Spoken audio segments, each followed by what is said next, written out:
Hello everyone, it's Ian. I'm aware that I've not made as many of the cap calls recently as I would have liked, and there have been some changes to Capculator and Feed Facade, which I'd like to talk to you about. So I thought, in lieu of my attendance at those meetings, I'd just pull a quick screencast together of what's changed recently. Pardon me. I'm aware that a lot of people want to run their own cap solution for really good reasons. It's your infrastructure. You have downstream processes that depend on this processing, and some people have been trying to set up Capculator in particular to feed their own infrastructure, and it requires a certain amount of DevOps knowledge and a certain skill set, which can be painful. So the biggest step forward I think we've made this month is we now have an AMI image which is going through the process of being published on the Amazon Marketplace now.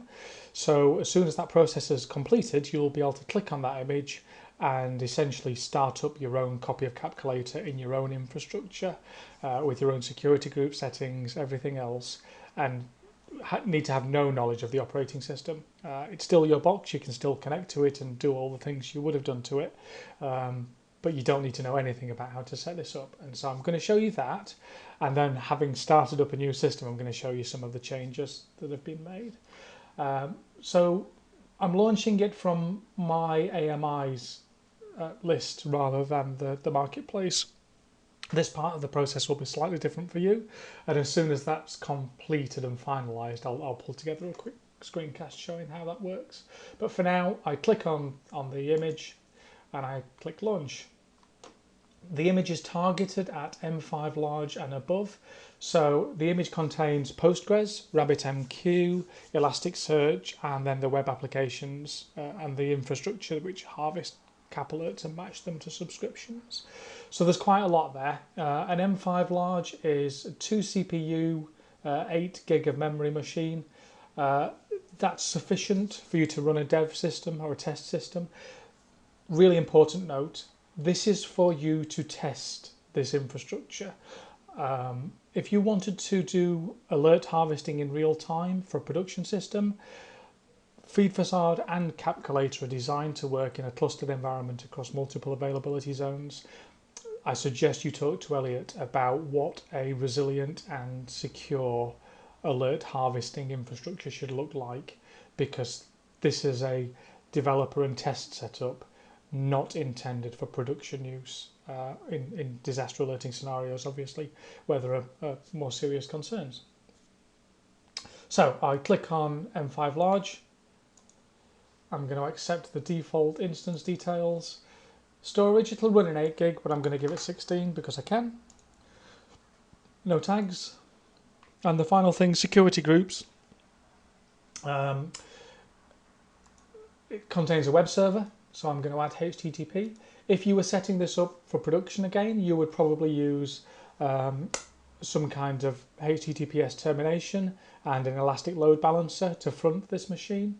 So you would still set this up with HTTP, but you would make it available through your load balancer front end.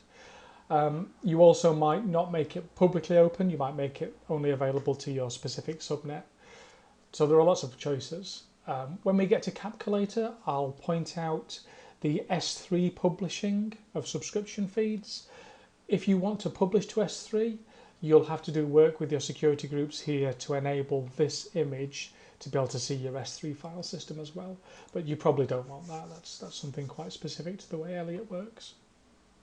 Okay, so here's our setup, M5 large, and we've added an extra security group rule to let HTTP port 80 through. And we're going to launch that instance. I choose a key pair. Obviously you'll choose your key pair because it's your machine. And we click on view instances. You can see there's an image from before when I was just testing this, and this image is starting up, it's pending. What's going to happen is Amazon's going to provision the image and run the status checks to make sure it's all healthy. I'm going to pause the video now because this can take a few minutes and you don't want to be sat watching a screen refresh. So go grab yourself a cup of tea and I'll be back in a minute. Okay, we're back and I have a cup of tea. We can see that we've now got an instance state of running and 2 of 2 status checks have completed OK. And we've got an IP address for our machine. So I'm going to copy that. And I'm going to go to that IP address. And when I go there, I get redirected to Capculator. Obviously, the sister app is FeedFacade. So I'm just going to go there as well.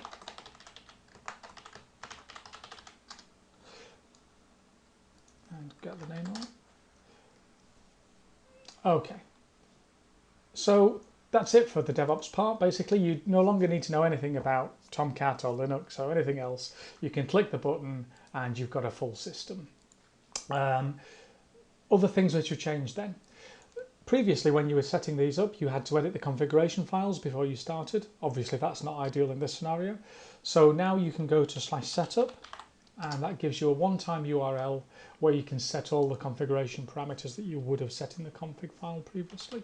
So I'm going to go admin because I'm going to destroy this box in 2 minutes. Admin EMR for feedback. AWS bucket name is where we publish a kind of deep freeze for our feeds if we want them to be available and distributed. These 2 settings at the end allow us to tune the contents of the RSS feeds that we're outputting for subscriptions. I'm going to put that there, and that's the directory where we store them locally. So having filled that form out, I can now log in using the admin account that I created. So there's no default admin account anymore. It's too risky to put that sort of information on GitHub because it means that when people deploy systems, unscrupulous people can guess your admin accounts basically. So we can see in the subscriptions app, we've currently got no subscriptions. That's because this is an empty container. And the first thing we need to do is load a subscription list. This URL is the default subscription list maintained by Elliot. So it's every country in the world, every city, I think, in the world. You could take this file and use it as the basis for your own, or you could take this file and extend it with your own feeds if you wanted to. So we click on sync, and that kicks off an import job. In a second, this screen will refresh. Okay, and it's come back telling us there are 2,408 subscriptions in this file. Remember that number. And so far we've processed 158 of them. Average processing time was 60 milliseconds. After this refresh, that's dropped to 40. And it'll basically just chew through the whole file. So while it's just loading those 2,408 subscriptions and spatially indexing them, so it's easy for us to map alert polygons to subscription polygons, I'm going to go over to FeedFacade. FeedFacade has the same setup. The configuration files, although they're still there, now have this setup front end. So I can go to /setup and I can create my default administrator account. Okay, now FeedFacade's slightly different. In the background, FeedFacade has synced with the official global list of alert sources. So let me log in.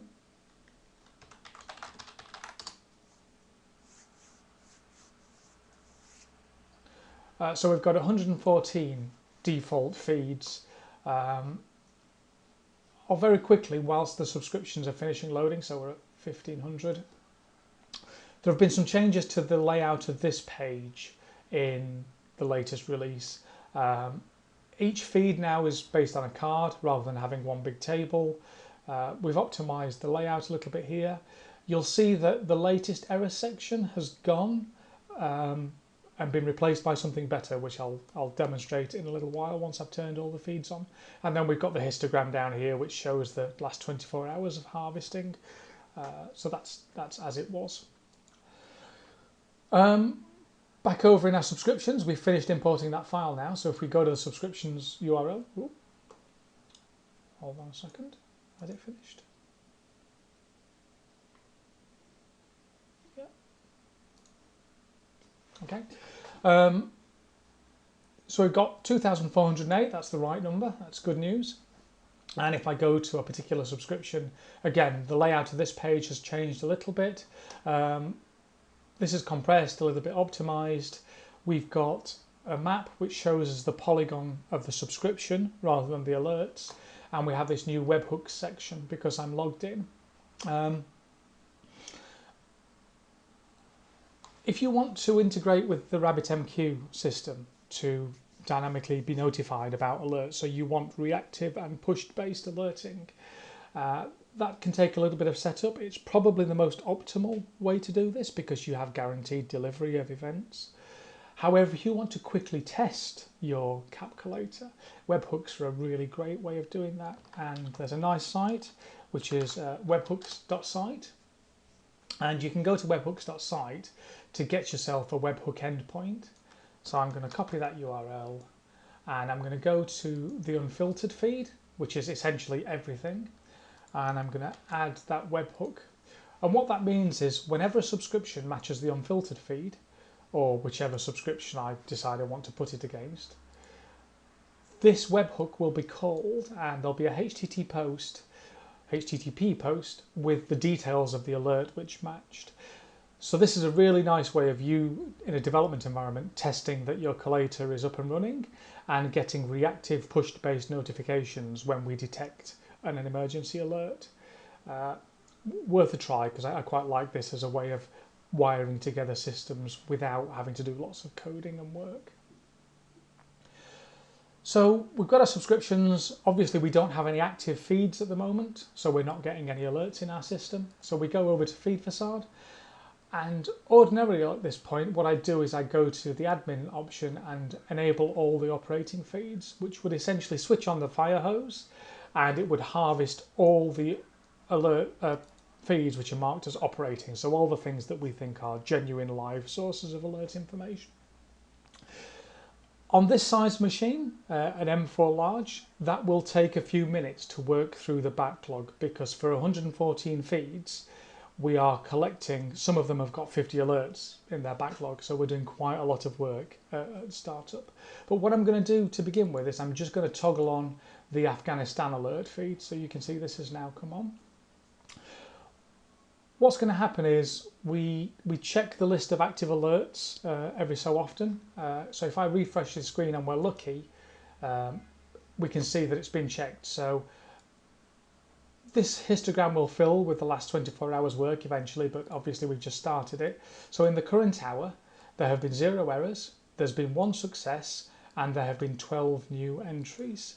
So I can actually go to the feed in Feed Facade and I can see those entries. That's just a log of what we've managed to pull from that RSS feed. But of course, the really interesting thing is over in Capculator, where we've been notified of those alerts and we've tried to match them against subscriptions. So here we've got another change to Capculator was by default, we only show mappable alerts. So that's alerts which contained polygons. And you can see of the 12 that we pulled from the Afghanistan feed, 4 have polygons, so they can be mapped. As it happens, they're really small circles, so it's not the most exciting demo. But what I can do is I can switch off the mappable filter by removing that. And then we see all 12 of those alerts. And you can see this is obviously nowhere because there's no spatial data. And you'll see in the tags, no polygon provided, which is just a quick indicator if you wanted to try and debug your feeds, that this feed is sending out alerts where there's no polygon. And we'll have a look at a bit more detail of that.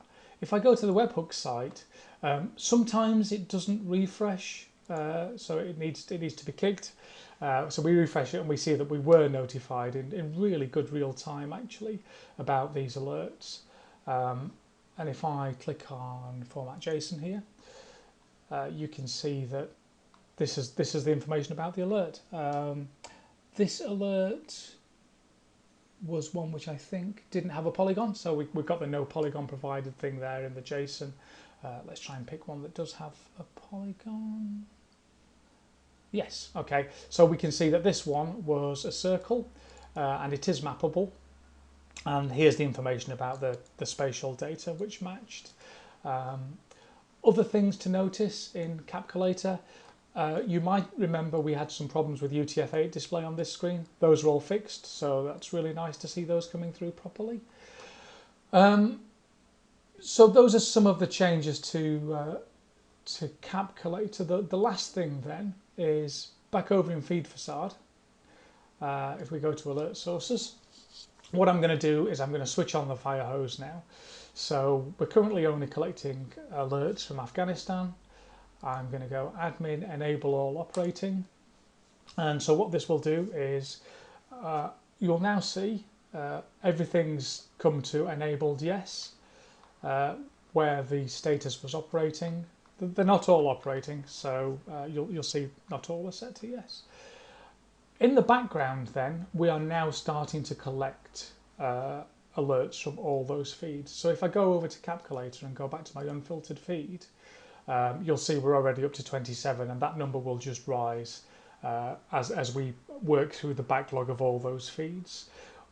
Once we've gone through a first pass, the system will arrive at a sedentary state, and it should be very, very quick to detect new alerts and to propagate them. But this bootstrapping process just takes a few minutes, because obviously we have to chew through thousands of alerts, in fact, and spatially index them. I'll just quickly give that a refresh as well. Okay, so we're up to 75. But the thing that I wanted to show you really, hopefully, if we can find an error, here's one. The old layout where we had the latest feed error in this section was a problem because we were getting different errors, and the most recent one was always overwriting the error scenarios. So we've changed this display now, and you can see this feed has a feed status of there's a problem, a warning, and we've tried 16 times, and 16 times we've had a problem, and that problem is this problem, an I/O problem, and it's basically a HTTPS certificate failure. So we're trying to talk to this feed, but we aren't able to actually verify the certificate. The way that this works then is we classify all the problems by a key. So if there were a different kind of a problem, there was a HTTP timeout, for example, then we would see a second row here. And this list of problems is arbitrarily large. So you will see all the different kinds of problems affecting this feed and a count of how many times it was repeated, when it was first seen and when it was last seen. And this is much better if you're trying to diagnose problems with your source feeds, because it lets you be really accurate about what's going on. I'll just scroll down. So you can see a different one here, connection timeout. We've tried 4 times to get to this feed and it's timing out consistently. What's quite nice is you will see some feeds where there are errors, but then they're corrected. So you can tell when there are transient problems versus long-running permanent problems with feeds. And you can see there are quite a few errors here. So that's a really nice diagnostic tool. Here we've got a feed where we've had a successful parse, but there are currently no alerts in that feed. So yeah, it's worth trying. Here we've got another feed, 1 success, but 25 new entries. So if I go back to Capculator, we're up to 287 alerts now globally. These are current alerts in the world. And if we go to webhooks and we give that a quick refresh, yeah, you can see we're essentially drinking from the fire hose, and we're getting notified. Webhooks.site is a site for testing your webhooks. Obviously, it's not a good reflection of what a production system would be like. You'd need to do it differently for that. So yeah, there you go. That's how you can launch your own Capculator and wire it into your own systems without needing to know anything about setup of a server, really. So I'm quite excited about that, and as I said, the image should be on AWS Marketplace this week, so I'll send out an alert or a message to let people know how they can do that. I'll do a separate tech note which explains how you would connect to the RabbitMQ server that this image is making available. Or a few other things. We also expose the Elasticsearch endpoint, so you can go to alerts,